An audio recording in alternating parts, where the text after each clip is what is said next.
الحمد لله رب العالمين خالق كل مكان ومكين، وأفضل الصلاة وأكمل السلام على سيد المرسلين وعلى آله الطيبين الطاهرين وأصحابه الأكرمين. أما بعد، فأعوذ بالله من الشيطان الرجيم. بسم الله الرحمن الرحيم.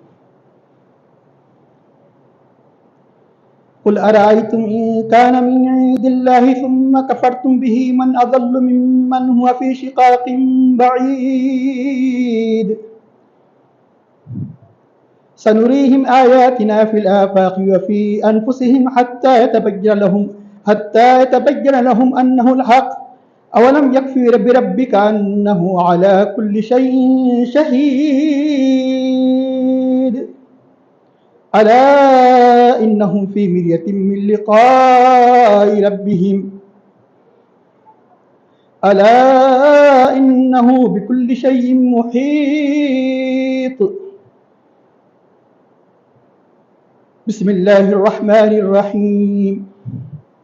حاميم عين سين قاف. كذلك يوحي إليك وإلى الذين من قبلك الله العزيز الحكيم. له ما في السماوات وما في الأرض وهو العلي العظيم. تكاد السماوات يتفطرن من فوقهن والملائكة يسبحون بحمد ربهم ويستغفرون لمن في الأرض. ألا إن الله هو الغفور الرحيم. والذين اتخذوا من دونه أولياء الله حفيظ عليهم وما أنت عليهم بوكيل. صدق الله العظيم. قال الله تعالى في شأن حبيبه الكريم: إن الله وملائكته يصلون على النبي يا أيها الذين آمنوا صلوا عليه وسلموا تسليما. اللهم صل على سيدنا ونبينا مولانا محمد النبي الأمي وعلى آله وصحبه وبارك وسلم.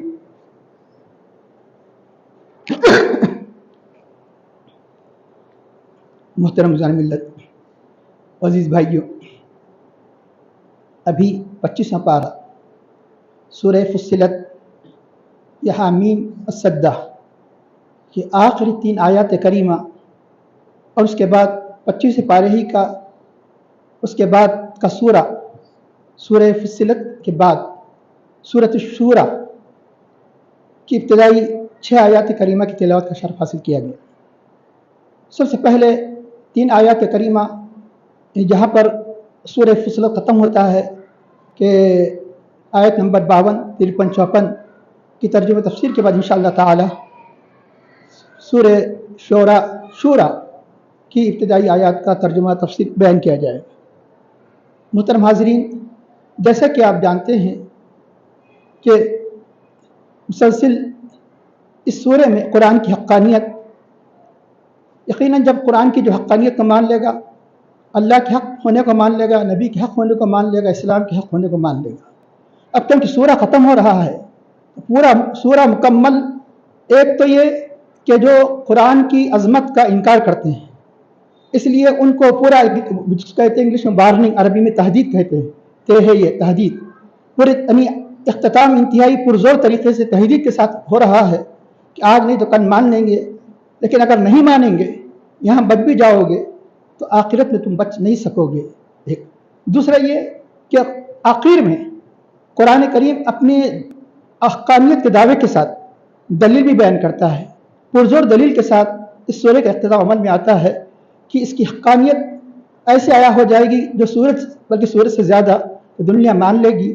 جس روشنی کو، جس اسلام کی روشنی کو تم بجھانے کی کوشش کر رہے، پھیل کر رہے گی، کہ جس اسلام کو مکے میں بھی حالات ایسے بتا رہے تھے کہ مکے میں سے آگے نہیں بڑھے گا، مدینہ منورہ ہی نہیں، پورا عرب ہی نہیں، پوری ساری دنیا میں چھا جائے گا، یقیناً ہو کر رہے گا. اسلام کے دعوے کی، قرآن کے دعوے کی حقانیت کی سب سے بڑی دلیل. خود 50 سال کے اندر تقریباً نصف دنیا پہ اسلام پھیل گیا تھا. تو چنانچہ اس سے بڑھ کر کیا ہو کہ جس اہل اسلام کی قسم پرسی کے عالم میں قرآن کا یہ اعلان کرنا کہ حق ثابت ہو جائے گا، ہم اپنی نشانیاں دکھائیں گے، آفاق و انفس میں تم دیکھ لیں گے، آفاق و انفس میں نشانیاں دکھائیں گے، دیکھ لیں گے کہ کس طرح حق غالب ہو کر رہے گا۔ تو اللہ تعالیٰ سب سے پہلی آیت میں ارشاد فرماتا ہے جو آج جس کی تلاوت کی گئی کہ قل ارائیتم ان کان، کہ اے حبیب یہ کہہ دیجیے، اللہ تعالیٰ نبی پاک صلی اللہ علیہ وسلم سے خطاب کر کے فرماتے ہیں قل آپ کہہ دیجیے ارائیتم ان کان من اللہ، کہ بھلا بتاؤ، یہ عربی زبان کا محاورہ ہے، ارائیتم کے معنی لفظی معنی کیا تم نے دیکھا؟ تو اکثر قرآن کریم میں طے ہے مفسرین کرام کے پاس کیا، یعنی جب تک کوئی چیز نہیں دیکھ سکتا اس کی خبر نہیں دے سکتا، اس لیے مرادی معنی اخبرونی کے معنی کیے جاتے ہیں۔ اکثر قرآن کریم میں لفظ ملے گا بتاؤ مجھے ان کان من عند اللہ، یہ کس سے خطاب ہے؟ کافروں سے خطاب ہے۔ اگر یہ اللہ کے پاس ہے، قرآن اسلام اللہ کے پاس ہے، ثم کفرتم بہ، پھر تم نے اس کا انکار کیا، یعنی تم نے اس کو نہ مانا، تو من اضل ممن ہوا، اس سے بڑھ کر کون گمراہ ہو سکتا ہے کہ وہ فی شقاق بعید، جو دور کے اختلاف میں پڑا ہوا ہے، یعنی قرآن کے بارے میں انتہائی حد درجے اختلاف کے اندر ہے، جبکہ قرآن ایک واضح حقیقت ہے۔ تو یہ ایک قرآن کریم کا انداز ہے جس کا الزامی جواب کے دو طریقے ہیں، ایک تحقیقی ہوا کرتا ہے، ایک الزامی ہوا کرتا ہے۔ جب ان کا مطلب یہ کہ یعنی یہ مطلب مانے یہ نہیں نعوذ باللہ کہ اس میں شک ہے، ان عام طور پہ شک بھی کہا جائے، اگر بالفرض اب تم قرآن کو حق مانتے ہیں نہیں مانتے، دو میں سے ایک بات ہے۔ تیسری بات میں کہ اگر تم قرآن کو حق نہیں مانو گے تو حق نکلے گا، تو جب تمہیں ندامت اٹھانی پڑے گی، اور تم جبھی بھی نہیں مانو گے تو اللہ کے عذاب سے نہیں بچ سکتے۔ یہ الزامی جواب ہے۔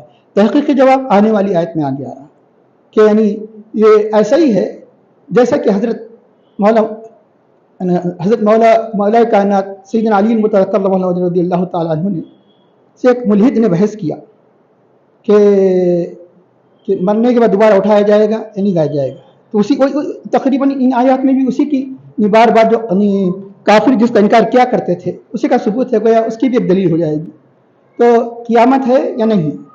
تو آپ نے پیارا اس کو جواب دیا کہ اب قیامت ہوگی یا نہ ہوگی، اہل ایمان تو اس میں شکی نہیں کر سکتے، یہ مخالف کے لیے الزامی طور پر ایک جواب کا انداز ہے اور یہ قرآن کا اسلوب ہے۔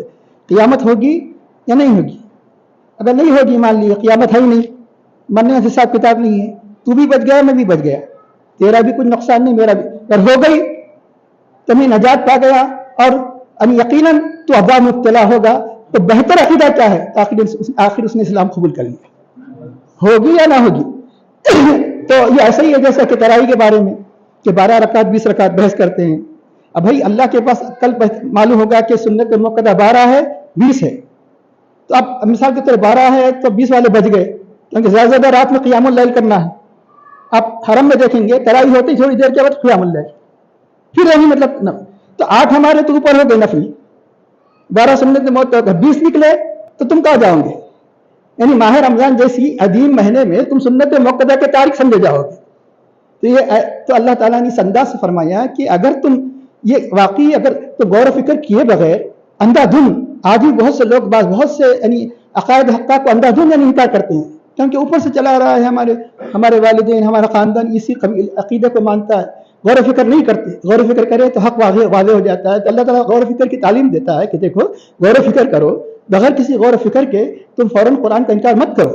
تو اللہ تعالیٰ فرماتا ہے کہ یقیناً اگر یہ تم یعنی اگر یہ یقیناً اس کی حقانیت ثابت ہو جائے گی تو اس سے بڑھ کر کوئی گمراہ نہیں ہوگا۔ تو یہ بھی طریقہ ہے کہ ان سے بڑھ کر جو قرآن کے انکار کرنے والے سے بڑھ کر کوئی گمراہ نہیں ہے، لیکن اس کو استفہام کے انداز، استفہام یعنی سوالیہ انداز سے یہ بیان کرنے میں بتایا گیا کہ اس میں تحدی، چیلنج کی طرح معنی پیدا ہو جاتے ہیں کہ یقیناً قرآن کریم کی حقانیت کو چیلنج نہیں کر سکتے، یقیناً وہ گمراہ ہے، اور یہ دور کے اختلاف میں ہے۔ دور کیوں؟ اس لیے کہ اتنی عظیم حقیقت یہ آسمان ان سے پوچھو کس نے پیدا کیا، جس کو تو اللہ کے ساتھ شریک قرار دے رہے ہیں کہ اتنا عظیم آسمان پیدا کر سکتا ہے، کتنی عظیم زمین پیدا کر سکتا ہے، ساری کائنات۔ یقیناً یہ قرآن جو کہہ رہا ہے کہ وہی سائر کائنات کا خالق ہمارا، اس کو حق ہے مان لو۔ اب اس کے بعد اللہ تعالیٰ ایک پرزور دلیل یعنی اللہ تعالیٰ فرماتا ہے کہ سنوریہم آیاتنا فی الآفاق وفی انفسہم، ہم بتائیں گے۔ عربی زبان میں سین جب آ جاتا ہے یعنی پریزنٹ پہ، جس کو عربی میں مضارع کہا جاتا ہے، مستقبل کے معنی، اس وقت تو بتا ہی رہا تھا اللہ کے حضور صلی اللہ علیہ وسلم، وہاں تو نشانیاں تھیں، وہاں تو یعنی معجزات بھی تھے، گرچہ کے معجزات کا سلسلہ یعنی ایک قرآن کی صورت میں تو ہے، لیکن جو ظاہری معجزات کا سلسلہ اللہ کے حبیب صلی اللہ علیہ وسلم کے پردہ فرمانے سے ختم ہو گیا، لیکن اللہ تعالیٰ فرماتا ہے کہ یہ معجزات کا سلسلہ قیامت تک رہے گا. قرآن کی حقانیت کا یہ جو معجزہ ہے، کیونکہ اللہ کے نبی کا معجزہ ہے، اللہ کے نبی آج بھی نبی ہے. کوئی اگر یہ اس طرح کلمہ پڑھتا ہے تو مومن نہیں ہوگا کہ اللہ کان محمد رسول اللہ، محمد اللہ کے رسول تھے، وہ مومن نہیں ہوگا. محمد رسول اللہ پہلے بھی تھے، اب بھی آئندہ بھی رہیں گے، ہمیشہ رہیں گے محمد رسول اللہ صلی اللہ علیہ وسلم. تو چنانچہ اللہ تعالیٰ فرماتا ہے کہ ہم ان کو نشانیاں بتائیں گے. فی سنوریہم، تو سین کے معنی مستقبل، اب تو بتا ہی رہا ہے مستقبل میں قیامت تک. سنوریہم آیاتنا، ہم اپنی نشانیاں بتائیں گے. نشانیاں فی الآفاقی، افق کی نام آفاق، جس کو انگلش میں کہتے ہیں ہوریزن، آسمان و زمین کے کنارے. آسمان زمین کے کنارے مطلب زمین سے لے کے آسمان تک، یعنی پوری کائنات. آفاق عالم، ہم آفاق عالم میں، یعنی جس کے اندر پورا عالم جو ہمارے ویزیبل جو عالم ہے، سارا آفاق اس میں عالم آ جاتا ہے جو ہم دیکھ سکتے ہیں. فی الآفاق فی انفسہم، اور خود ان کی ذاتوں میں. آفاق میں کوئی نگاہ نہیں کرتا، آنکھ بند کر لے کے بیٹھنا چاہتا ہے تو اندر غور کرے. فی الآفاق وفی انفسہم حتی تبین، یہاں تک کہ واضح ہو جائے گا ان پر جو اس کا انکار کرنے والے ہیں. اسلام کا، قرآن کا، حتی انہ الحق، یہی حق ہے، یہی حق ہے، قرآن حق ہے. یعنی قرآن کو جو حق مان لیا، اللہ حق ہے، نبی حق ہے، رسول حق ہے، اسلام حق ہے، کہ جس میں کوئی شبہ نہیں.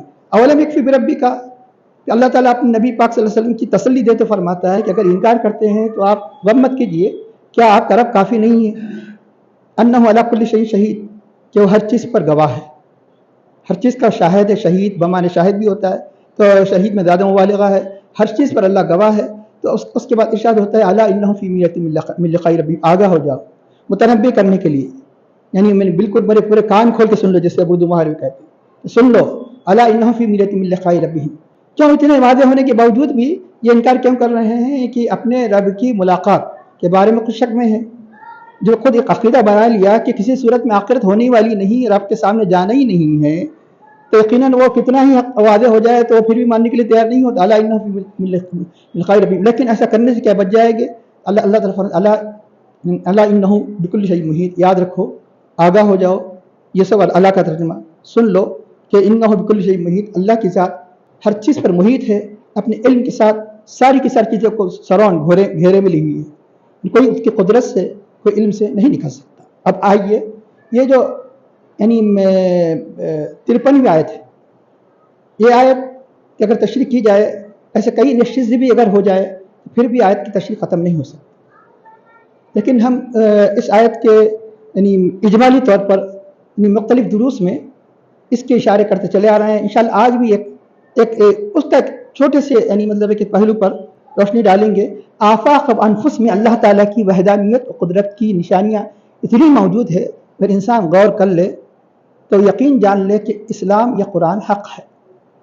اب اس کے یعنی ایک معنی تو یعنی انسان جب کہ سائنس کا خواب بھی نہیں دیکھا تھا، تو اس کے اعتبار سے، اور کیونکہ قرآن جامع ہے کہ ہر زمانے میں جو تفسیر کی گئی ہے اس کی حق دوسرے آنے والے زمانے میں جو وہاں کے حالات کے اعتبار سے کی گئی اس کے مخالف نہیں ہوگی. نعوذ باللہ، کوئی نہیں کہہ سکے کہ آپ انشاءاللہ صحیح سی جو باتیں بیان کی جائیں گی، ارے ہم 1000 سال سے اب تک نہیں سمجھ رہے تھے، اس زمانے کے اعتبار سے جو ضرورت تھی انہوں نے وہ سمجھا. اس زمانے کے یعنی یہی تو قرآن کی حقانیت ہے. اللہ تعالیٰ فرماتا ہے کہ سلسلہ جاری رہے گا. کوئی یہ نہیں کہہ سکتا کہ تمام اللہ کی وحدانیت و قدرت کے سارے دلائل کا میں مشاہدہ کر لیا.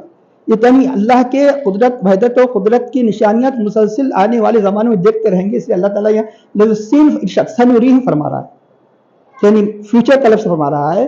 تو ہم آفاق میں، انفس میں. اب رہا یہ کہ اس کے کئی تفاسیر بیان کی گئے. پہلے تو جو مشہور معروف تفاسیر جو تقریباً کتب تفسیر میں آیا وہ عرض کی جائیں گی. اس کا سائنس کی روشنی میں آپ کیا آفاق و انفس میں نشانیاں یعنی اجمالی طور پر وہ بھی ذکر کی جائیں گی.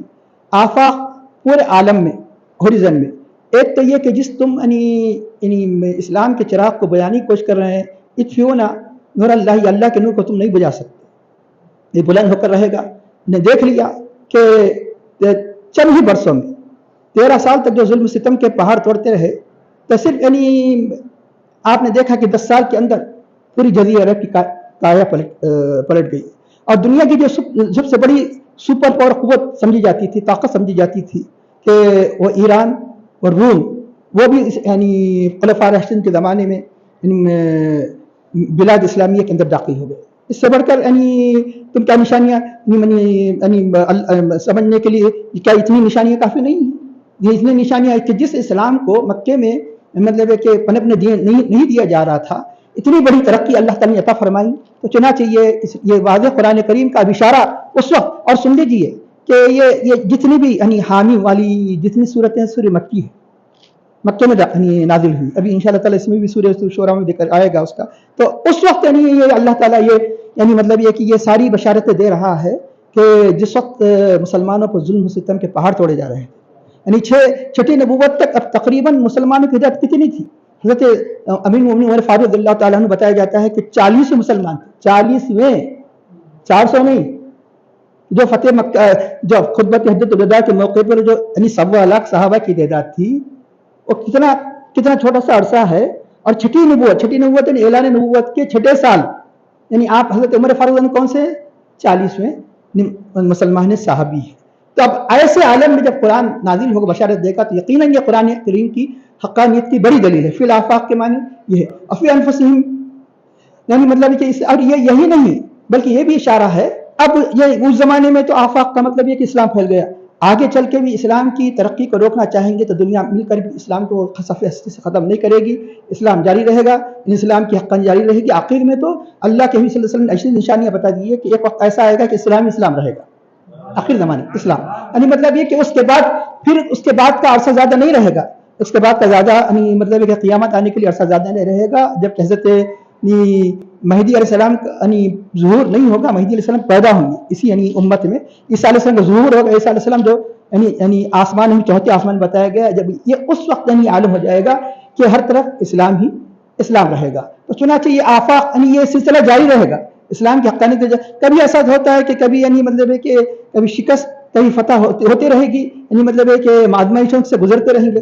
لیکن یہ ایک عربی زبان کا محاورہ ہے، الحق یعلو ولا یعلی، حق ہی بلند ہو کر رہتا ہے اور حق پر کوئی غلبہ حاصل نہیں کیا جا سکتا. بظاہر اہل حق یعنی ایسا بھی دکھائی دیتا ہے کہ بظاہر شکست کھا جاتے ہیں، لیکن دنیا آخر میں جب یعنی جو فاتح قوم جو ہوتی ہے اس کے نشان قدم کو اپنے لیے مشعل راہ نہیں بناتی. جو بظاہر جو اپنے آپ کو فنا کر گئے ان کے قدم کو اپنے لیے نشان راہ بناتی ہے. حضرت امام جے گوش رسول، فرزند بطول، راکب دوش پیغمبر، کربلا کے غازیوں کے میر لشکر، امام عالی مقام، سید الشہداء امام حسین رضی اللہ تعالیٰ گرچہ کے بظاہر یعنی میدان جنگ میں یعنی مطلب ہے کہ اپنے سارے کے سارے گھرانے کو لٹاتے ہوئے فنا کرتے دکھائی دیتے ہیں. جب بھی دنیا نے آپ کے بعد ترقی کا ارادہ کیا، انہی کے نشان قدم پر یعنی اپنی وہ چلتے ہوئے وہ کامرانی ترقی سے ہمکنار ہوئے. تو چنانچہ اس لیے یہ شعر آج بھی ساری فضاؤں میں گونج رہا ہے. قتل حسین اصل میں مرگ یزید ہے،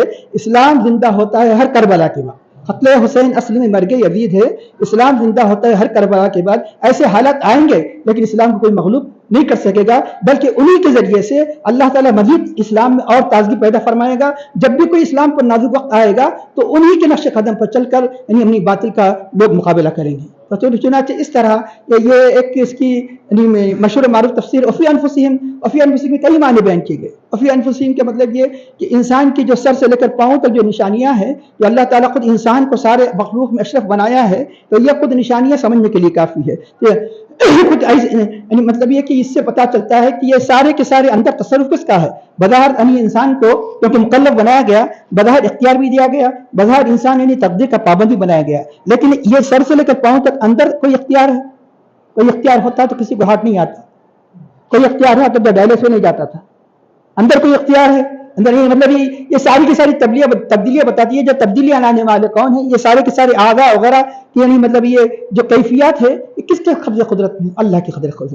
اب دیکھیے اگر انسان کے اندر کوئی یعنی مطلب ہے کہ اللہ کی وحدانی قدرت کو سمجھنے کے لیے اگر انسان کے ہاتھ میں ہوتا تھا، کوئی بوڑھا ہی ہوتا تھا، سب نوجوان رہتے تھے. تو جب یہ بتایا گیا کہ انسان کا بچپن، اس کا پھر جوانی، پھر اس کا دھڑ عمر، بڑھاپا، یہ ساری کی ساری چیزیں بتا رہی ہے کہ جو ادوار ہے کوئی روک سکتا ہے، کوئی نہیں روک سکتا. حال ہی میں ایک خبر آئی ہے، ایک یعنی ملین یعنی دولت کا مالک تھا، وہ ہر قسم کی طاقت کو خرچ کر لیا کہ بڑھاپا نہ آئے، لیکن آخر وہ بوڑھا ہو کر رہا اور آخر میں بوڑھا ہو کر رہا. تو چنانچہ یہ خود یعنی انسان کے اندر یہ نشانیاں تو ظاہر ہی ایسی بہت سی نشانیاں ہیں کہ جو یعنی مطلب یہ کہ یعنی جو آپ سائنس کی روشنی میں انشاءاللہ تعالیٰ بعد نشانیاں بتائی جائے گی، عقل حیران ہو جاتی ہے. قرآن کریم کی حقانیت پہلے سے واضح ہے اور واضح پر آ جاتی ہے کہ چنانچہ قرآن سائنس کا پابند نہیں ہے، سائنس قرآن کا پابند ہے. تو چنانچہ اب آئیے کہ یہ جو انفس کی نشانیاں، بہت سی نشانیاں انفس کے اندر، مطلب اس کے اندر بہت سی بڑی بڑی بحثیں کی گئی ہے مختلف اوقات میں، جہاں انسان کی عظمت کو بیان کیا جائے گا وہاں بیان کیا جائے گا. مثال کے طور پر انسان کے کان، ناک، آنکھ کے جو خصوصیات ہے جو بیان کیے گئے، کہ مثال کے طور پر زبان ہے، زبان کا اللہ تعالیٰ مطلب ہے کہ جو پانی بنایا ہے میٹھا بنایا ہے تاکہ جو کھا رہے ہیں تو مطلب ہے کہ میٹھے سے مراد ایسا میٹھا پانی تو کیا شکر کی طرح رہے گا، مطلب ہے کہ کڑوا نہیں رہے گا، ایسا جو پینے کے کھا اس کو میٹھا رہے ایسا، تاکہ وہ غذا میں لذت پیدا ہو سکے. اور اللہ تعالیٰ آنکھ کے اندر، کیونکہ آنکھ ایک چربی کا نام ہے، چربی کو محفوظ کرنے کے لیے کیا کرتے ہیں؟ آپ دیکھتے ہیں کہ بقرعید میں چربی کو جو عام طور پہ چرم والے کیسے محفوظ، نمک لگاتے ہیں. کیا لگاتے ہیں؟ نمک. تو چمڑا محفوظ رکھنے کے لیے، چربی محفوظ رکھنے کے لیے نمک لگایا جاتا ہے، کیونکہ آنکھ کا ڈلہ چربی ہے اور یہ کتنے سارا رہنا ہے، کوئی 70-80 معمولی ہے، اتنا چربی اس کو باقی رکھنا. اللہ نے اس کا پانی نمکین بنا دیا. چکے مت دیکھیے، تحقیق کر لیجیے. اللہ تعالیٰ اس کا پانی کیوں؟ یہ چربی کی آنکھ کے ڈلے کو محفوظ رہنا ہے، 8-10 سال نہیں، کئی سال تک محفوظ رہنا ہے. اس لیے اب رہا یہ کہ یہ پھر بھی آپ کوئی باہر سے کوئی چیز آ رہی، آنکھ بند کر لیا، منہ بھی بند ہے، اس کو بند کر سکتے؟ اس کو نہیں بند کر سکتے، اوپن ہے نا یہ. اور اب نہیں معلوم کہ نیند کے اندر کتنے کیڑے چلے جائے، کتنے مچھر چلے جائے، کتنی یہ تو جو چیزیں ہم دیکھ رہے ہیں جو نہیں دیکھ رہے ہیں، کتنے جراثیم چلے جائے. اس لیے اس کا پانی کڑوا بنایا تاکہ اندر داخل نہ ہو سکے. کانوں کا یہ اس طرح کے یعنی سر سے لے کر پاؤں تک بے شمار نشانیاں ہیں. اب یہ صرف جو صحیح سی روشنی میں نہیں کی جا رہی، صحیح سی روشنی میں تو عقل حیران ہو جائے گی کہ قرآن میں انسان سوچا بھی نہیں تھا، سائنس کا خواب بھی نہیں دیکھا تھا. اسلام قرآن اشارہ کی بات اور تھی کہ لوگوں کو غور کرنے کی ضرورت تھی، لیکن بعد میں توفیق ملی. تو یہاں تک کہ بعض حقائق کو دیکھ کر مطلب کہ لوگوں نے اپنے اسلام کا اعلان کر دیا. بہت بڑا ممکن ہے فرانس یا برطانیہ کا بہت بڑا سرجن ہے کہ بکائے، جس نے کتاب لکھی the Bible the Quran and science, اس میں ثابت کیا کہ واقعی قرآن یہ جو موجودہ جو سائنس ہے، یہ سائنس بتاتی ہے کہ یقیناً قرآن حق ہے، یقیناً یہ موجودہ سائنس کے شواہد یہ قرآن سے نہیں ٹکراتے. آخر میں اس نے اپنے اسلام کا اعلان کیا اور یہی تحقیق اس کے لیے آخر میں اسلام سے ہمکنار کر دیتی ہے، مسلمان ہو جاتا ہے. تو اس نے مشہور معروف کتاب لکھی کہ قرآن اور کیا ہے، قرآن، بائبل اور سائنس. تو بائبل کی بہت سی چیزیں مطلب یہ کہ یہ جو موجودہ سائنس سے ٹکراتی تھی، وجہ ہے کہ بائبل کو بدل دیا گیا. اللہ تعالیٰ ویسے ہی ہوتا تو نہیں ٹکراتی تھی. توریت کو بدل دیا گیا. یقیناً خود بائبل اور توریت کے بے شمار نسخے ہیں، خود حیران ہیں، ایک نسخہ دوسرے نسخے سے میل نہیں کھاتا، یا ایک حرف کا بھی تبدیلی نہیں. یقیناً بائبل اس لیے ٹکرائے گا کہ انہوں نے اللہ کے کلام میں تحریف کر دی. تو اس نے آخر میں اس نے مان لیا کہ قرآن حق ہے. اسی سیاسی تحقیق نے اللہ نے اس کو اس کی وجہ سے یہ قرآن کریم کے آیات کی نشانیوں سے نشانی ہے کہ ایسے بے شمار بڑے بڑے سائنٹسٹوں کو اللہ تعالیٰ نے اسلام کی دولت سے مالا مال کیا. یہ واضح ہو جائے گا کہ حق ہے، یہ واضح ہو جائے گا حق ہے. آئیے اب یہ آفاق و فی انفس میں اور ایک تفصیل بھی بیان کی گئی. آفاق سے مراد، انفس سے مراد یہ کہ تم خود جہاں رہتے ہو، مکہ مدینہ اطراف کے کنارے. آفاق سے مراد ساری کائنات میں اسلام پھیل جائے گا. تو اب رہا آئیے کہ سائنس کی روشنی میں اسلام کی حقانیت، اسلام کی حقانیت سائنس کی روشنی میں، کیونکہ یہ اسلام ہمیشہ کے لیے ہے، یہ قرآن ہمیشہ کے لیے ہے کہ 23 سال تک اللہ کے نبی بنا کر نہیں بھیجے گئے، 63 سال کے لیے اللہ کے نبی بنا کر بھیجے نہیں گئے.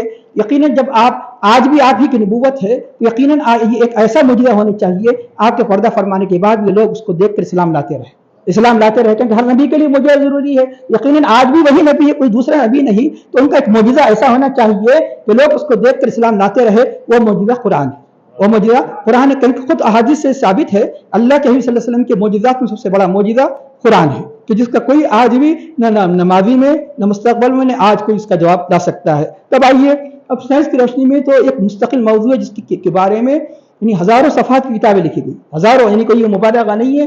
آپ جمع کریں گے تو ایک بڑی مطلب ہے کہ شیلف بھر جائے گا وہ سائنس قرآن کے بارے میں. تو اب مختلف اس سے پہلے جو بتایا گیا کہ آفاق کے بارے میں تو آپ کئی چیزیں بتائی گئی. خود سورہ فصلت میں اللہ الذی جعل لکم اللیل لتسکنوا فیہ والنہار مبصرا، رات و دن کے بارے میں، چاند و سورج کے بارے میں آپ کو بہت سی باتیں بتائی گئی. لیکن وہ باتیں جو نہیں بتائی اس میں سے ایک دو باتیں انشاءاللہ تعالیٰ بتائی جائے گی. مثال کے طور پر اسی رات و دن کے بارے میں آپ سن چکے ہیں, آپ پہلے کے بھی آپ یعنی مطلب ہے کہ یوٹیوب پہ آپ دیکھ سکتے ہیں کہ کیسی اللہ نے رات و دن کے اندر نشانیاں بنائی, شمس و قمر کے اندر نشانیاں بنائی. جب شمس و قمر کی بات آئی ایک مشہور و معروف, یعنی ہو سکتا ہے کہ بہت سے نوجوان نہ جانتے ہو, لیکن ایک یہ حقیقت ہے کہ بہت یعنی واضح حقیقت ہے. قرآن کریم میں اللہ تعالیٰ نے جو کلمہ ارشاد فرمایا اس کو ہٹا کر نہیں رکھا جا سکتا, اگرچہ کہ کتنا ہی اس کے ہم میننگ مترادف ہو, یعنی جس کو کہتے ہیں کہ سینونیمز کہا جاتا ہے, مترادف کلمہ رکھ دیا جائے تو اس کی پوری حقیقت ختم ہو جائیں گی, معنی ختم ہو جائیں گے.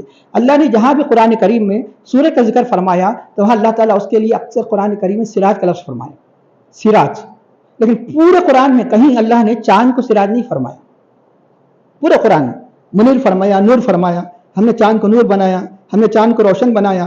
لیکن ایک سورج کے لیے کہیں یعنی جس طرح سورج کے لیے سراج فرمایا, یعنی کہیں بھی چاند کو سراج نہیں کہا گیا, جیسے سراج وہاجا کہ روشن آفتاب. روشن چراغ کا مطلب روشن آفتاب. تو کیوں؟ اس لیے کہ چراغ سے چراغ روشن ہوتے ہیں, چراغ سے چراغ روشن ہوتے ہیں. تو چنانچہ بتایا گیا کہ جتنے ستارے ہیں, چاند خود اس کی اپنی روشنی نہیں, یہ سورج کا ریفلیکشن ہے. چاند کے اندر جو روشنی ہے کس کی روشنی ہے؟ وہ سورج کی. بلکہ اور دوسری طریقے جس سے بھی اس کو واضح کیا گیا, چاند کو نور بنایا اللہ تعالیٰ نے, اور اللہ نے سورج کو ضیاء فرمایا. اور کہیں بھی قرآن کریم میں اللہ تعالیٰ نے چاند کے لیے لفظ ضیاء نہیں فرمایا. ضیاء ایسی روشنی کو کہتے ہیں جو خود اپنی ہو, دوسروں سے نہ لے, اور نور ایسی روشنی کو کہتے ہیں جو دوسروں سے لے. نور ایسی روشنی کو کہتے ہیں دوسروں سے لے. تو چاند کس کی روشنی لیتا ہے؟ سورج کی روشنی لیتا ہے. اس لیے هو الذی جعل الشمس ضیاء والقمر نورا. دیکھنے میں ڈکشنری کھولیں گے آپ, ضیاء کے معنی روشنی, نور کے معنی روشنی. کیونکہ عام ڈکشنریوں میں یہ یعنی مطلب ہے کہ یہ اسرار بیان نہیں کیے جا سکتے کہ آخر اللہ نے جب سورج کے لیے ضیاء کیوں فرمایا, چاند کے لیے نور کیوں فرمایا, جب اس عربی کے جو یعنی مطلب ہے کہ جو اسرار ہے, یعنی اس کی حقیقتیں ہیں جو لغت کی, جب اس کے اندر آپ جائیں گے تو اس ساری چیزوں کا پتہ چلے گا کہ آخر ضیاء کی بجائے نور, نور کی بجائے کیوں ضیاء استعمال نہیں کیا گیا. اللہ نے پہلے اشارہ کر دیا, سورج کا ایسا سیارہ بنایا جس سے دوسرے سیارے روشنی لیتے ہیں, ان خود کسی روشنی سے نہیں لیتا, یہاں تک کہ چاند بھی اسی سورج سے روشنی لیتا ہے. اس طرح آپ یعنی انشاءاللہ تعالیٰ آگے چل کے بھی یعنی دروس میں انشاءاللہ تعالیٰ یہ جو آفاق کے اندر جو اللہ تعالیٰ نے نشانیاں بکھیر دی ہے کہ زمین آسمان وغیرہ میں, اس کا ذکر کیا جائے گا. انفس, کیونکہ آفاق دور ہے, انفس قریب ہے, پہلے اس لیے ذرا زیادہ اس پر روشنی ڈالی جائے گی. ہو سکتا ہے بہت سے لوگ آنکھ بند کر کے زندگی گزارنا چاہتے ہیں, آنکھ بند کر کے زندگی گزاریے, لیکن اپنے اندر بھی جھانکیے, اپنے اندر بھی جھانکیے. اللہ تعالیٰ فرماتا ہے وفی الارض آیات للموقنین, آسمان میں نشانیاں ہیں, زمین میں یقین کرنے والوں کی نشانیاں ہیں. اور فی انفسکم, تمہارے خود اندر نشانیاں ہیں, تمہارے خود اندر نشانیاں. فی انفسکم افلا تبصرون, تم کیوں نہیں دیکھتے؟ اللہ دیکھنے کو کیوں فرما رہا ہے, اللہ دیکھنے کو کیوں فرما رہا ہے. ہم سو رہے ہیں, انگریز دیکھ رہا ہے. دیکھنا تو پہلے ہم کو چاہیے تھا, پہلے ہم یقیناً پہلے دیکھنے والے تو ہم ہی ہیں. یہ دیکھنے کا طریقہ تو ہمیں نہیں ڈالا. اس کا کیا کہ ہم سو گئے تو اتنا دیکھے سمجھنے لگے کہ یہ انہی کی مطلب ہے کہ یہ ایجاد ہے, بلکہ یہ جو ان کی ایجاد نہیں ہے, یہ ہمارا ورثہ ہے جو انہوں نے لے لیا.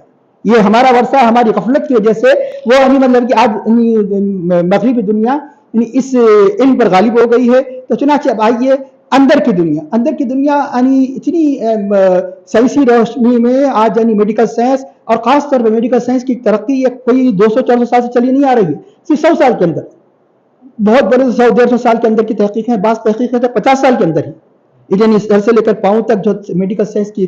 بعد میں دوسری تحقیق کے بعد, آسمان و زمین کی تحقیق کے بعد, آسمان و زمین, ایک بات یاد رکھیے کہ سب یعنی سائنس یہ بھی بتایا گیا کہ سائنس قرآن کے مطابق, سائنس کے کوئی بھی ایسا شاہد پیش کر کے بولیں گے سائنس یہ کہہ رہی ہے قرآن نہیں کہہ رہا ہے, تو قرآن حق ہے. حق وہ ہے کہ جو بدلتا نہیں, سائنس بدل سکتی ہے. کبھی ایک زمانے میں کہا کہ زمین حرکت نہیں کرتی, سورج حرکت کر رہا ہے. پھر ایک زمانہ آیا کہا گیا کہ سورج حرکت نہیں کرتا, زمین حرکت کر رہا ہے.